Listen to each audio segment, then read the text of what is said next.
Now I realize you can hear me. That we've been muted, so let's start again. Good morning, everybody. It is great to be with you this morning to discuss the great big idea of Judaism, or as we call it, Judaism's 12 big ideas. I'm reminded when I prepare for these broadcasts, Winston Churchill once said, it takes many hours to prepare a 2-minute class when it takes 2 minutes to prepare a 3-hour class. Because sometimes when you have to reduce everything into a very small time frame, you have to really get the idea clearly. And that's what I feel. And that's why I'm really thankful to all of you who participate and encourage me to do this. It really allows me to focus in on these ideas to be able to crystallize them in a very meaningful way. So today we're going to be discussing a very big idea. And the idea is called shifting the paradigm about yourself. We're going to be shifting a paradigm of how we view ourselves in the context of reality, the context of the world. But before we get into these huge ideas, I want to remind everyone to please use the comment section both on Facebook and YouTube. I can see you here on the side, and if you have a question or a comment, I actually found a feature that I can post it onto this broadcast and we can discuss the idea. So I will be checking later during the broadcast if anybody has a question or needs clarification, and then we'll be able to discuss it. So please let me know you're here, and if you have a question, please don't hesitate to comment. Also, right at the end of the broadcast, we have a few exciting new programs, virtual programs, that I'll be announcing today. So stay tuned, hang in there. So, what's this big idea of shifting the paradigm? What does it mean to shift the paradigm? Shifting a paradigm is really to allow yourself to see things in a different context from which you can move forward in a more productive way. Many times we get stuck into a certain way of seeing things, and because we're stuck into seeing it that way, that's how we project and we move forward based on that understanding. But in reality, if we shift the paradigm, we can open ourselves to such greater opportunities and greater possibilities. Let me give you 2 quick examples. I remember one of the best parenting skills that I've ever read or seen, and I needed a lot of that, however, with my 7 children, is that when a child is misbehaving, don't tell the child, stop doing that. Don't tell the child, don't be bad. Ask the child instead, what kind of person do you want to be? Do you want to be a good person or a bad person? Shift the paradigm, shift the conversation about what they're doing at the moment to how that reflects on what kind of person they want to be. And nobody wants to be a bad person. Some people like doing bad things, but they don't think that that really impacts who they are as a person. You shift the paradigm. You have the child look at these non-healthy things as not just one-off, but something that defines them. Another one is food, right? We all struggle with food. And many times the issue of our maintaining our weight, maintaining our health, it's not only about weight, but it's health, is why do we eat food? Is food something that gives us energy so we can sustain ourselves and live? Or is food just another vice? Some people smoke, some people do other things, and you're eating food not realizing that ingesting these elements into your body is doing more than just relieving your stress. So is it a stress food, or is it a food that is meant to give your body its energy? And therefore, if it's about giving your body energy, you will shift the paradigm and the activity of eating to a healthier way. So it's not necessarily what we do, it's the perspective in how we see things. That's shifting the paradigm. And today I want to talk about shifting the paradigm on a broader scale. And I'm going to just quickly review the big ideas that we have discussed till now. I'm not going to go into depth. I'm just going to mention them to be able to understand what the next 5th big idea is. So I'm going to share the screen. And if you remember, we spoke about these 12 big ideas. And in these 12 ideas, we have already gone through. The first big idea is guidance, the Torah. We talk about the idea that there is a purpose and a direction in life. We spoke about harmony, God, unity, how there is the resolution of conflict within ourselves through a perspective of oneness. We spoke about the miracle of Egypt to be able to produce freedom, not just for the Jews back then, but to create freedom within each and every one of us. We spoke about impact. We spoke about afterlife. We spoke about how everyone is equal. We spoke about all these ideas of guidance, impact, freedom, harmony. And then the question now becomes, these are all great ideas. These are all wonderful ideas about Judaism. But how relevant are they? When we start to talk about abstract ideas, we start to begin, well, that's nice, but how relevant is that? And more important is the question, not of relevance of the information, but relevance of yourself. Is this not just about, is the information relevance, but how is relevant? But how does this really make me relevant? Because that ultimately is the key word that we're all searching for. Are we relevant? And all the information that we absorb is there to help us feed and understand what makes us relevant. And I believe that to make us relevant and feel relevance is what this next verse, the next idea of Torah, that the Rebbe introduced to the children in 1976. And as we have mentioned, idea of teaching children is not to be childish. Teaching children in the true form of education is to lay the foundation for life. So what's this idea of relevance? How was this taught, and how can it continue to teach us? So there's a verse in the Torah that God tells Moses, and this will be the next verse, and I will bring it up a little bigger, in Deuteronomy. And Moses says, don't think that the ideas of Judaism are somewhere in heaven or somewhere in the skies. But he tells the Jews, Ki karov elacha hadavar ma'od. It is within your close reach to follow the Torah in speech, feeling, and deed. So Moses is telling the generation that experienced miracles, that saw God, and they still were thought that this is abstract, that this is something remote. And Moses, at the end of his life, at the end of 40 years, Deuteronomy is reinforcing them to realize that this is within your close reach. It is something real in your own life. Don't view it as something abstract.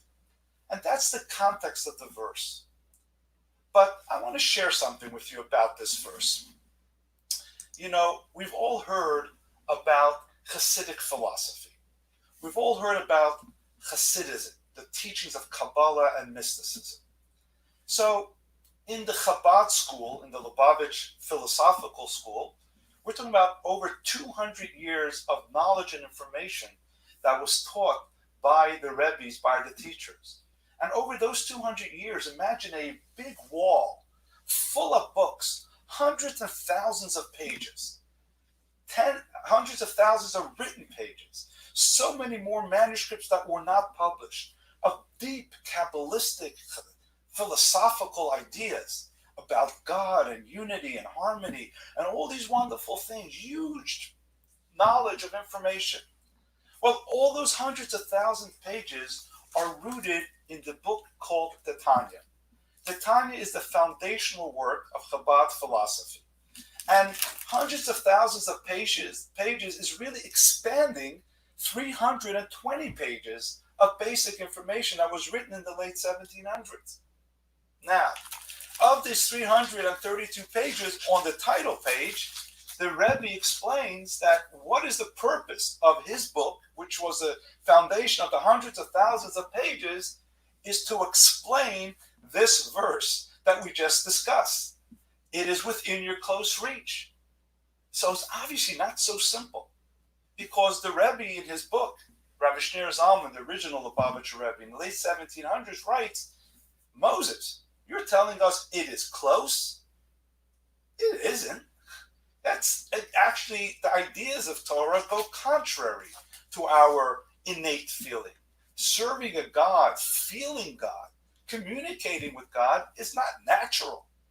It is not something we naturally do. And therefore, that's what makes it difficult. Think about your own life. What makes it so difficult to stop to work on Shabbat, or to not eat what you want and eat kosher, or whatever it is the precept? The question is, it's not easy because it goes against our natural intuition or inclination to do things that feed our physical body. So all of Hasidic philosophy is trying to teach us this. And this is the crux, and this is the shift of paradigm that the Tanya and Hasidic philosophy and Torah is trying to teach us. That your soul and your relationship with God is who you really are. You know, it's very hard to reach out to something. It's very hard to get yourself to reach out of yourself and do something that's unnatural. But something natural is very easy. It's very easy for us to eat if you're a healthy person, because that's your natural desire. It's very easy for you to get up and run around again, hopefully if you're healthy, because that's what you naturally do. What is difficult are things that are unnatural for us. And what the Tanya and Hasidic philosophy is trying to tell us, that what Moses is telling the Jewish people is that Judaism and your relationship with God is something that is natural to you. You may not feel it as such, but begin to view it as such. And then it becomes more accessible. So it's not necessarily that it is within your reach to do these things of Torah and mitzvot. It is another way we can read these words is it's your natural disposition. And then when we realize that our relationship with God, that our spirituality is not something that we have to bring in, but it's something that we have and we have to let flow out, then it may not be an easier act, but it's more accessible. Because something that is natural is easier to project. But just like in our physical life, just because it's natural to eat, sometimes we have eating problems, wrong eating habits, or we don't view eating properly. So it's natural to do, but it's hard to do it properly. And this is what this big important idea is. That although it's maybe harder to achieve, but view it as something that is inside of you. View it as an expression of yourself. And that's not only for religion, it's for your life in general. How do you live your life? Are you reacting to the society around you? Are you just a person who just absorbs what's going on and acts accordingly? Or are you a person who's in tune with yourself and allows your true self to shine forth? Are you aware, as we've mentioned last week in other instances, are you aware of your qualities, or even of your flaws, and allow your inner self to shine forth? Then you become relevant. Then you can make an impact. Then you can find harmony. Then you're guided in the right way. It's that shift of paradigm that we have to live life not impacted, not as a result of the impact from that things going on outside of us, but on the contrary, allow your true self to shine forth. And the more we can focus on that, then the more accessible living the true spiritual life, your natural life, is really all about. We will continue to explore this idea a little bit more on Thursday. We do big ideas on Monday and on Tuesday and Thursday. Tomorrow we will go back to our stories. But I still just want to conclude with a little bit of a anecdote with the Rebbe that explains a different type of understanding this paradigm shift. A fellow comes into the Rebbe and tells him that, I don't know what happened.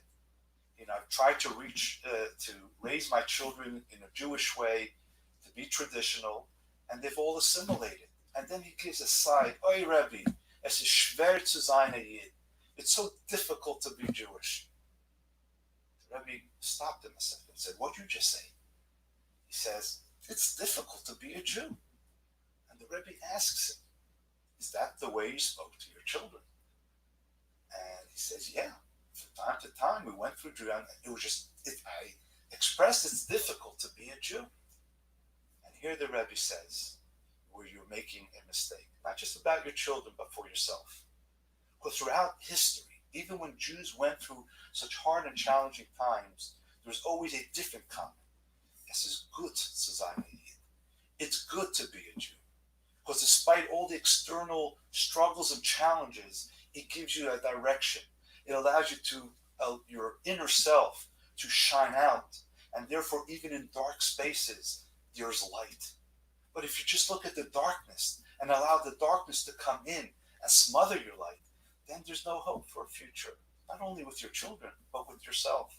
So we have to shift the paradigm, not to look at wie schwer es is, how hard it is, but to look how good you are, how innately good you are, how that's the natural part of who you are, and let that shine forth. Let the good of who you are shine into the darkness. It won't only illuminate the people around you, it will illuminate yourself. How's that for a paradigm shift? We'll continue with more stories about this idea tomorrow. I again went a little over my 10 minutes, but this is something that I think is very important. Let me just quickly, hi everybody. Wow, there's so many different comments. I see everybody's here. I do not see any questions. So let me come and share with you the beautiful new announcements that we have, new programs that are coming on, and everything is on our website, virtualjewishcenter.org. If you go there, go to the daily schedule, you will be able to click in and see anything that is going on. And of course, if you go into different departments on the website, virtualjewishcenter.org. And just 3 new programs that we are starting. One began yesterday, one is today, and one is a great service. Rabbi Weinstein has begun an afternoon 10-minute session, 6:30, and knowing Rabbi Weinstein, he's probably a little tighter with the 10 minutes, so you can count on that. So go on the website, you'll be able to find a link to that. Another exciting program, and I am a little biased, there is a cooking demonstration on Tuesday afternoon, this afternoon, and every Tuesday for the next 3 weeks by Chaya Blecher. For those who know, Chaya Blecher is my daughter Chaya, of whom I'm very proud, and she's going to do a live cooking demo this late afternoon. Again, time and details are on our website. And then Chabad, the Lubavitch Center of our Yardley Center, has inaugurated a new program to help people in these times called Shabbat in a Box. It prepares your Shabbat, challah, gefilte fish, soup, wine, and a few other things. I don't want to get it wrong. That you can pre-order and have it delivered to your house to help you making Shabbat in these trying times. Also, it's on our website. If you go onto the website and find the link. So these are 3 new programs, and we're consistently trying to be innovative to help service everyone during these challenging times through our emotional support, teachings, food for the mind, food for the body. And please, if there's a service that any of you would think that is important that we can provide, you all know where I am, you all know where to reach me, but make sure to go on our website, virtualjewishcenter.org, and there you have everything that is already going on. So that was a 10-minute morning check-in. It was just 2 10-minute morning check-ins. And hopefully for those that are going to join us during the day, you enjoy this message, you share this message, but most importantly, incorporate this message, because this is something very important, not only always, but for now as well. So make that a day where you start to shift in your paradigm of how we view ourselves, how we view the world around us, and how we view everything that we are capable of doing. Have a great day. Enjoy everything that you can enjoy of the day. Check in on our programming. I'll see you tomorrow with an inspirational story. Take care.